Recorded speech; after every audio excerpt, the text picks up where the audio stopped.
ഏവർക്കും ഈ വീഡിയോയിലേക്ക് സ്വാഗതം. അപ്പം ഇന്ന് മുതൽ പരമ്പരയായിട്ട് പതാഞ്ജലിയുടെ യോഗസൂത്രം 195 സൂത്രങ്ങളുള്ള ഗ്രന്ഥത്തിന്റെ ഓരോ സൂത്രം ക്രമതലത്തിൽ അതിൻ്റെ ഉച്ചാരണം, പിന്നെ അതിൻ്റെ അർത്ഥം, പിന്നെ അതിനെക്കുറിച്ചിട്ടൊരു നിരൂപണം, അങ്ങനെ ആ ഒരു ഓർഡറിൽ ഈ യോഗസൂത്ര സിസ്റ്റമാറ്റിക് ആയിട്ട് പഠിക്കാനുള്ള ഒരു മാർഗം എന്നോണം ഞാൻ ചെയ്യുന്നതാണത്. അപ്പോൾ നമുക്കെല്ലാവർക്കും അറിയാം, ഭാരതത്തിന് 6 ദർശനങ്ങളാണുള്ളത്. അതായത് ഈ 9 എണ്ണം ഉണ്ട് മേജറായിട്ട്. അതിൽ 6 എണ്ണമാണ് ഷഡ് ദർശനങ്ങൾ, അതായത് വേദങ്ങളെ പ്രമാണമായിട്ട് മാനിക്കുന്നത്. അത് യഥാക്രമം ന്യായ, വൈശേഷികം, സാഖ്യം, യോഗം, മീമാംസ, വേദാന്തം. മീമാംസ പൂർവമീമാംസ എന്നും വേദാന്തത്തെ ഉത്തരമീമാംസ എന്നും നമ്മൾ പറയും. അപ്പോൾ ഈ ഷഡ് ദർശനങ്ങളിൽ ന്യായം, വൈശേഷികം ഒരു പേരായിട്ടും സാഖ്യം, യോഗം മറ്റൊരു പേരായിട്ടും മീമാംസ, വേദാന്തം വേറൊരു പേരായിട്ട്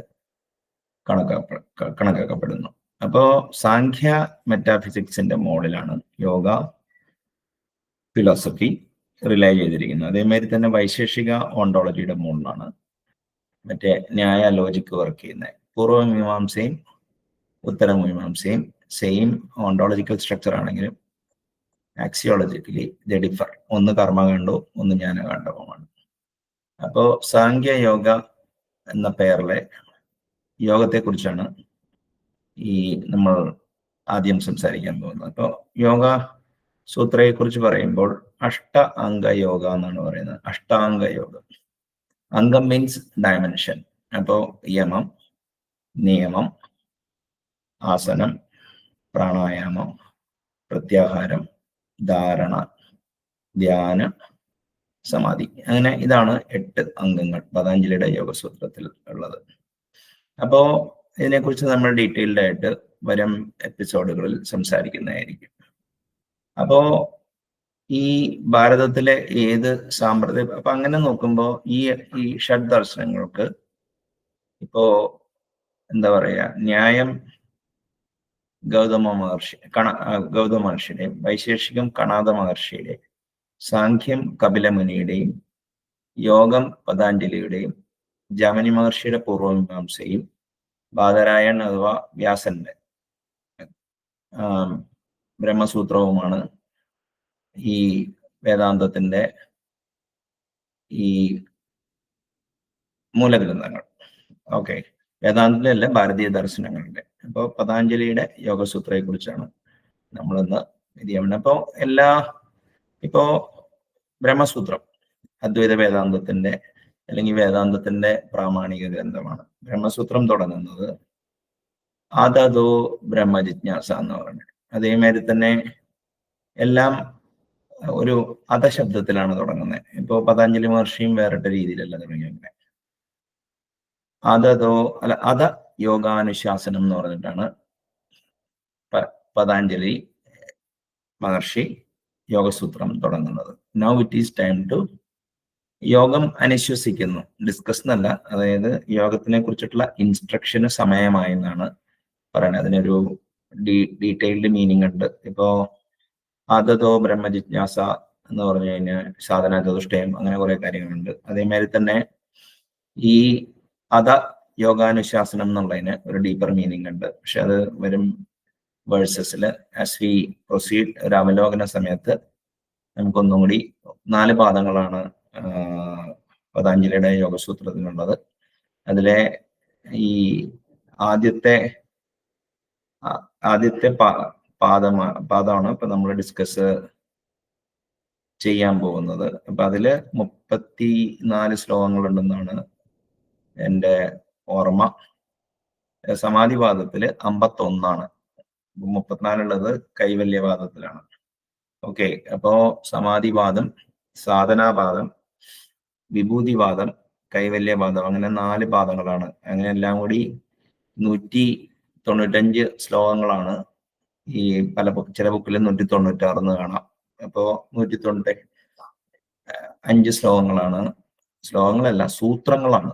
സൂത്രത്തിന് ഒരു ഡെഫിനിഷനൊക്കെ ഉണ്ട്. അല്പാക്ഷരമായിരിക്കണം, അസന്ധിഗ്ധമായിരിക്കണം, സാരാംശം ഉൾക്കൊള്ളണം, സരാവത്ത്. പിന്നെ ജനറലൈസ് യൂണിവേഴ്സലി അപ്ലിക്കബിൾ ആയിരിക്കണം, യൂണിവേഴ്സൽ ആയിരിക്കണം, വിശദോമുഖം, പിന്നെ അസ്തവം, അതായത് ഒരു ദോഷങ്ങൾ പാടില്ല. പ്രീവിയസ് സൂത്രത്തെ കുറിച്ച് ഇത് ചെയ്യുന്നത്. ഇപ്പോൾ നമ്മളൊരു സൂത്രം കണ്ടു കഴിഞ്ഞു, അതാ യോഗാനുശാസനം, അതടക്കമാണെന്നാണ് 196. അപ്പോ ഈ നമുക്ക് ഓരോ ശ്ലോകങ്ങളായിട്ട് നമുക്ക് തുടങ്ങാം. അപ്പോ ഈ മൂലഗ്രന്ഥത്തിലെ ആദ്യത്തെ ശ്ലോകം യോഗ ചിത്തവൃത്തി നിരോധ എന്നാണ് വായിക്കേണ്ടത്. അപ്പോ യോഗം ചിത്തവൃത്തി നിരോധം. ചിത്ത എന്ന് പറഞ്ഞു കഴിഞ്ഞാൽ ഇവിടെ നമുക്ക് മനസ്സിനെ അറസ്റ്റ് ചെയ്യുന്നു എന്നുള്ള രീതിയിൽ വേണമെങ്കിൽ എടുക്കാം. അതായത് അങ്ങനെ പറയുമ്പോൾ എന്താ വെച്ചാൽ ചഞ്ചലമായ മനസ്സിനെ നിശ്ചലമായി നിർത്താൻ, അതാണ് യോഗത്തിന്റെ ലക്ഷ്യമെന്നാണ് ആദ്യത്തെ സൂത്രം പറയുന്നത്. അതിന്റെ ഒരു സിമ്പിൾ മീനിങ് എന്താന്ന് പറഞ്ഞു കഴിഞ്ഞാൽ യോഗം മനസ്സിന്റെ ചാഞ്ചാട്ടങ്ങളെ നിയന്ത്രിക്കുന്നതായിരിക്കും എന്നാണ്, അല്ലെങ്കിൽ നിയന്ത്രിക്കുന്നതാണ് എന്നുള്ളതാണ്. അപ്പോ ഈ ഒരു ആംഗലേയ ഭാഷയിൽ പറയുകയാണെങ്കിൽ ഒരു റെസ്റ്റ്ലെസ് മൈൻഡിന്റെ മോഡലുള്ള ഒരു മാസ്റ്ററിയാണ് യോഗത്തിന്റെ ലക്ഷ്യം എന്നാണ് ഇവിടെ പറഞ്ഞു വരുന്നത്. അതായത് ഈ യോഗസൂത്രത്തിന്റെ ഫൗണ്ടേഷനാണിത്, യോഗ ചിത്തവൃത്തി നിരോധ. അപ്പോ നമുക്ക് ഈ ഇപ്പൊ 2 സൂത്രങ്ങൾ നമ്മൾ കഴിഞ്ഞു, അതാ യോഗാനുശാസനം, പിന്നെ യോഗ ചിത്തവൃത്തി നിരോധ. അപ്പൊ ഇനിയിപ്പോ രണ്ടാമത്തെ സൂത്രം എന്താന്ന് വെച്ചാല് തഥാ ദ്രഷ്ടു സ്വരൂപേ അവസ്ഥാനം എന്നാണ്. അതായത് അതിന്റെ ഒരു ലളിത മലയാളം എന്താന്ന് വെച്ചാൽ അപ്പോൾ ദ്രഷ്ടാവ് തന്റെ സ്വരൂപത്തിൽ നിലകൊള്ളുന്നു. അപ്പോ ഈ സ്വരൂപം എന്നുള്ളത് എന്ന് വെച്ചാൽ എപ്പോ ചിത്തവൃത്തി നിരോധിച്ചിരിക്കുന്ന അവസരത്തിൽ ദ്രഷ്ടാവ് തന്റെ സ്വരൂപത്തിൽ നിലകൊള്ളുന്നു. അതായത് വേദാന്ത ഭാഷയെ പറഞ്ഞു കഴിഞ്ഞാൽ ജീവാത്മാവ് പരമാത്മാവായിട്ട് ലയിച്ച്, അതായത് ആത്മാവ് തന്റെ യഥാർത്ഥ സ്വഭാവത്തിൽ നിലകൊള്ളുന്നു വേണമെങ്കിൽ പറയാം. അപ്പോ യോഗ ചിത്തവൃത്തി നിരോധ തഥാ ദ്രഷ്ടു സ്വരൂപേ അവസ്ഥാനം. അതായത് ആത്മാവ് തന്റെ യഥാർത്ഥ സ്വഭാവത്തിൽ നിലകൊള്ളുന്നു എപ്പോ യോഗ ചിത്തവൃത്തി നിരോധിക്കപ്പെട്ടിട്ടുണ്ടെങ്കിൽ, അല്ലെങ്കിൽ. അപ്പൊ മൂന്നാമത്തെ ശ്ലോകത്തിലോട്ട് നമുക്ക് കയറാം. അപ്പോ അഭ്യാസ വൈരാഗ്യ ഭയം താൻ നിരോധ എന്നാണ് പറയുന്നത്. അതായത് തൻ നിരോധ. അഭ്യാസ വൈരാഗ്യ ഭയം തൻ നിരോധ എന്നാണ് മൂന്നാമത്തെ സൂത്രം. അഭ്യാസവും വൈരാഗ്യവും കൊണ്ട് അത് നിയന്ത്രിക്കുക എന്ന് പറയുന്നത്. എന്തിനെ? മനസ്സിനെ നിയന്ത്രിക്കുക എന്നാണ് പറയുന്നത്. അതായത് അഭ്യാസം എന്ന് വെച്ചാൽ ഈ ഫോളോയിങ് സം റിജിഡ് റുട്ടീൻസ്.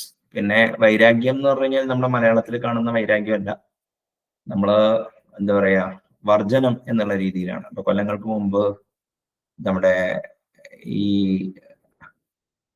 ഒരു സ്വാമിജി ഉണ്ട്, പുള്ളിനെ എല്ലാവരും ഇങ്ങനെ എന്താ പറയാ അദ്ദേഹത്തെ കളിയാക്കിയൊക്കെ ഷിബുസ്വാമി എന്നൊക്കെ വിളിക്കും. രാഹുൽ ഈശ്വറും അയാളുടെ വൈഫൊക്കെ അദ്ദേഹത്തെ, ഈവൻ ശ്രീജിത് പണിക്കരൊക്കെ അദ്ദേഹത്തെ അവമാനിക്കുന്നത് കാണാം. അപ്പോ ആ സ്വാമിജിയുടെ കൂടെ എൻ്റെ ഒരു സുഹൃത്തിന്റെ ഫാദർ ഇവിടെ പോയി യൂറോപ്പിൽ പഠിച്ചു. അപ്പോ എൻ്റെ ഒരു പ്രസ്തുത സുഹൃത്ത് പറഞ്ഞു ആ സ്വാമിക്ക് വൈരാഗ്യം അല്പം കുറവാന്ന് പറഞ്ഞു. അപ്പൊ ഞാൻ വിചാരിച്ചു ഓക്കെ, വൈരാഗ്യം കുറയല്ലേ വേണ്ടത്. പക്ഷെ എൻ്റെ സുഹൃത്ത് ഉദ്ദേശിച്ചത് വൈരാഗ്യം എന്നുള്ളത് ഒരു സന്യാസി വര്യന് വേണ്ട വൈരാഗ്യം അദ്ദേഹത്തിനില്ല എന്നുള്ളതാണ്. അതായത് അപ്പോ യോഗ ചിത്ത വൃത്തി നിരോധ, അതാണ് ആദ്യത്തെ ശ്ലോകം. രണ്ടാമത്തത് തഥാ ദൃഷ്ടു സ്വരൂപേ അവസ്ഥാനം. അതായത് ചിത്തവൃത്തി നിരോധിക്കപ്പെട്ടിരിക്കുന്ന സമയത്ത് ആത്മാവ് തന്റെ യഥാർത്ഥ സ്വഭാവത്തിൽ നിലകൊള്ളുന്നു. ഈ മൈൻഡിനെ, അതായത് അഭ്യാസവും വൈരാഗ്യവും കൊണ്ട് അതിനെ നിയന്ത്രിക്കാം എന്നുള്ളതാണ് അവിടെ പറയുന്നത്. ഈ അഭ്യാസം എന്നുള്ളത് കൺസിസ്റ്റന്റ് പ്രാക്ടീസിനെയാണ്, അല്ലാണ്ട് കസർത്ത് എന്നുള്ള രീതിയിലല്ല. അതായത് എക്സസൈസ് അല്ലെങ്കിൽ റിപ്പീറ്റഡ് എക്സസൈസ് ആണ്. അപ്പോ വൈരാഗ്യം എന്നുള്ളതിനെ ഇംഗ്ലീഷിൽ വേണമെങ്കിൽ നോൺ അറ്റാച്ച്മെന്റ് എന്ന് പറയാം. അപ്പോ നാലാമത്തെ ശ്ലോകമല്ല സൂത്രം പറയുന്നത് ശ്രദ്ധ വീര്യ സ്മൃതി സമാധി പ്രജ്ഞ പൂർവക ഇതരേഷാം.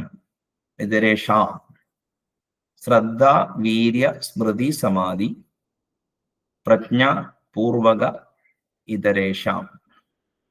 അപ്പോ വിശ്വാസം, ശക്തി, അതായത് ശ്രദ്ധ എന്ന് പറഞ്ഞ വിശ്വാസം, വീര്യ എന്ന് പറഞ്ഞു കഴിഞ്ഞാൽ ശക്തി, സ്മൃതി എന്ന് പറഞ്ഞ ഓർമ്മ അല്ലെങ്കിൽ സ്മരണം, പിന്നെ സമാധി, പ്രജ്ഞ എന്നിവയിലൂടെ, അത് പ്രജ്ഞ എന്ന് ഉദ്ദേശിക്കുന്നതിനെ കോൺസെൻട്രേഷൻ അല്ലെങ്കിൽ എന്താ പറയാ, കോൺസെൻട്രേഷൻ എന്നല്ല, ഈ കോൺഷ്യസ്നസ് അല്ലെങ്കിൽ വിസ്ഡം എന്നൊക്കെ നമുക്ക് പറയാം. അതായത് വിശ്വാസം, ശക്തി, ഓർമ്മ, ഏകാഗ്രത, ജ്ഞാനം എന്നിവയിലൂടെ നമുക്ക് പുരോഗതി നേടാം. ഓറൽസ് കോൺഷ്യസ്നസിന്റെ ലെവല് കൂട്ടാം. ശ്രദ്ധ വീര്യ സ്മൃതി സമാധി പ്രജ്ഞ പൂർവക ഇതരേഷാം. അപ്പോ എന്ന് വെച്ച് കഴിഞ്ഞാല് ഈ സ്പിരിച്വൽ ഗ്രോത്തിന്, അതായത് സ്പിരിച്വൽ അല്ലെങ്കിൽ കോൺഷ്യസ്നസ് ലെവൽ, അതായത് കോൺഷ്യസ്നസ് എന്ന് പറഞ്ഞാൽ രണ്ടർത്ഥമുണ്ട്. ബോധം എന്നുള്ള ഒരു ആധാര വസ്തു എന്നുള്ളൊരു അർത്ഥമുണ്ട്. അതേമാതിരി ഒരു വ്യക്തിയിൽ ഇപ്പൊ ഒരു പാശ്ചാത്യ സൈക്കോളജിയിലൊക്കെ കോൺഷ്യസ്നസ് എന്ന് പറഞ്ഞാൽ ഒരു എമർജിങ് ബിഹേവിയർ ആയിട്ടാണ് പറയുന്നത്. അത് ആധാര വസ്തുവാണോ ആവിർഭാവ വസ്തുവാണോ എന്നുള്ളതാണ് ഹാർഡ് പ്രോബ്ലം ഓഫ് ഈ മറ്റേ എന്താ പറയാ പറയുന്നത്. അപ്പൊ ശ്രദ്ധ വീര്യ സ്മൃതി സമാധി പ്രജ്ഞ പൂർവക ഇതരേഷാം. അപ്പോ സൂത്ര highlights the qualities needed for spiritual growth. അപ്പോ ഫെയ്ത്ത് നമ്മളെ ഇൻസ്പയർ ചെയ്യാം, എനർജി സസ്റ്റെയിൻ ചെയ്യും, മെമ്മറി നമുക്ക് ചിത്തം അത് നമുക്ക് ഫോക്കസ്ഡ് ആയിരിക്കും, concentration will deepen as well as wisdom will guide towards liberation എന്നാണ് ഞാൻ കുറിച്ച നോട്ടിലുള്ളത്. ഓക്കെ, അപ്പോ അത യോഗാനുശാസനം എന്നുള്ള മംഗള സൂത്രം, അത് കഴിഞ്ഞിട്ട് യോഗ ചിത്ത വൃത്തി നിരോധ, പിന്നെ തഥാ ദ്രഷ്ടു സ്വരൂപേ അവസ്ഥാനം, യോഗ ചിത്ത, പിന്നെ എന്താ പറയാ അഭ്യാസ വൈരാഗ്യ തൻ നിരോധ, ശ്രദ്ധ വീര്യ സ്മൃതി സമാധി പ്രജ്ഞ പൂർവക ഇതരേഷാം. അപ്പൊ ഇത്രയും നമ്മൾ കഴിഞ്ഞു.